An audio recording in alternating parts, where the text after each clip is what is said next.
Very good evening to you all and welcome back to the channel. I'm on my 4th shift of the week. One more to go and then it's a weekend and hopefully the weather gets a bit better. I really do. At the moment it's a bit it's that kind of cold that gets into your bones. It's horrible, miserable, wet, damp, cold, but like I said before, spring's on its way, so happy days. Hope you're all having a fantastic week, by the way, whatever you're doing. Hope your job's going well, hope your work's going fine, hope all your targets are being met, and whatever you're doing throughout the week, you're thoroughly enjoying it. My week has been a bit peaks and troughs. It's been a bit up and down. Early on in the week I managed to bang my head, split my head open, and I've got a nice little lump there now, and it's still there. It's still quite tender, but we're healing quite well, but it still hurts when I brush my hair. I've just got to watch it every time I brush my hair or comb my hair.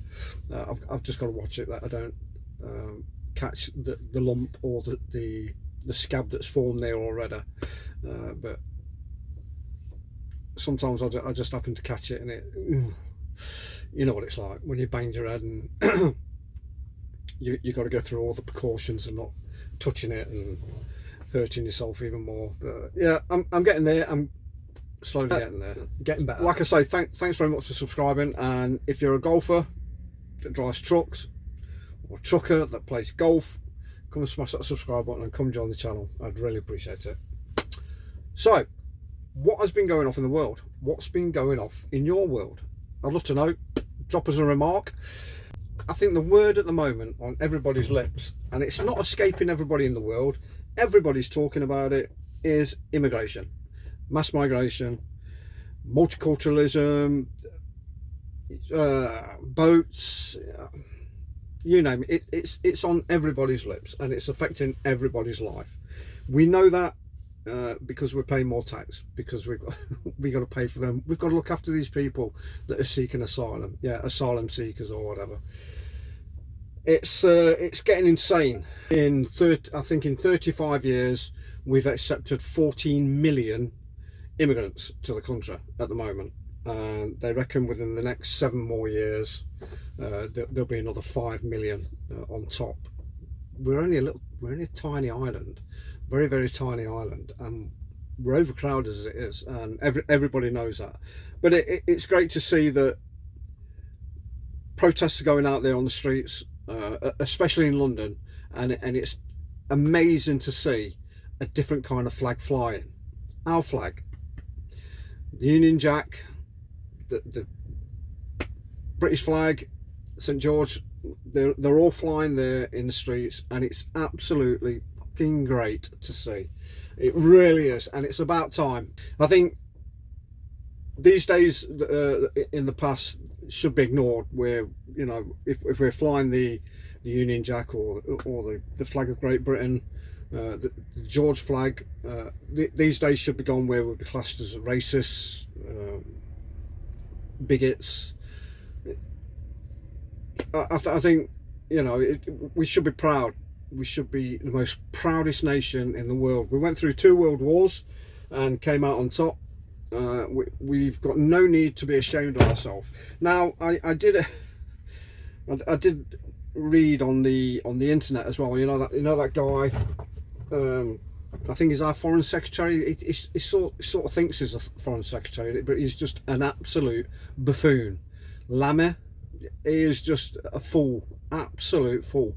Now, my question of the night is: do you agree with reparations to do with slavery? And right, so this is a figure that he came up with. And I was talking to when I was on my drive. I passed my driving assessment, by the way. I went on my driving assessment with Chris last night, and we had a good conversation about the country, trying to put it to rights, and we didn't. So we sort of bitched and moaned, and, you know, talked about things. And I mentioned to him that there's a figure hovering about at the moment that's been, I don't know whether it's pulled out his backside or whatever. 3.9 trillion pounds is willing to pay reparations to the Caribbean islands. Just think of that figure, 3.9 trillion pounds. Now, I've never owned slaves, and I don't know whether my ancestors in the past were slaves during the Norman conquest, nor during the Saxon invasion, nor during the Viking invasion. I don't know. They might have been. Does that mean that I can ask for reparations against these countries that put my ancestors in slavery? Surely it does. But yeah, and he couldn't believe it, this figure. But this is one of the figures that they're pulling out. Now, I think it's the premier, the prime minister in the Caribbean islands is asking for this money. Now, it's all about greed. That's all it's about at the end of the day. They don't care about bloody slavery in the past and what's gone off. They don't care about that. They don't care about how many people have been subjected to it. All they want is the greens, is the money. That is all they're interested in.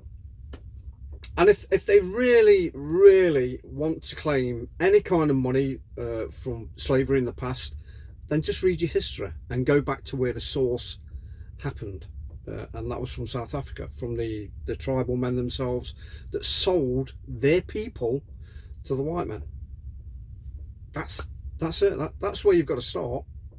You know, we abolished, the Brits or UK abolished slavery in 1833, and then, you know, we sent out ships to stop the silk trade, the slavery silk trade, from going on. You know, hundreds and hundreds of sailors, marines lost their lives protecting people that were enslaved in these ships. And, you know, a simple thank you would have done, in my eyes. Please leave a remark, drop me a comment, tell me what you think. But I think it's totally unjust. I don't think we should push it any further. You've just got to move forward in life now. What's happened in history has gone. You know, there's nothing that we can do about it. And like I say, there's nobody alive today that was affected by slavery. And bugger me, it's still going off now. In South Africa, it's going off in China, it's going off in the Middle East, it's going off all over the world. And yet we are the ones they're asking money from. It's absolutely insane. Right, really. I'm off down to Snodland and to Allington, so I'm looking at another long bloody shift again. But as I've always said before, I don't mind. Drive safe, look after yourself, watch out for those lunatics. They're frigging all over the place. Like, subscribe, please drop me a comment on anything I've said, and I will see you for my 5th and final shift tomorrow. Cheers guys, stay safe.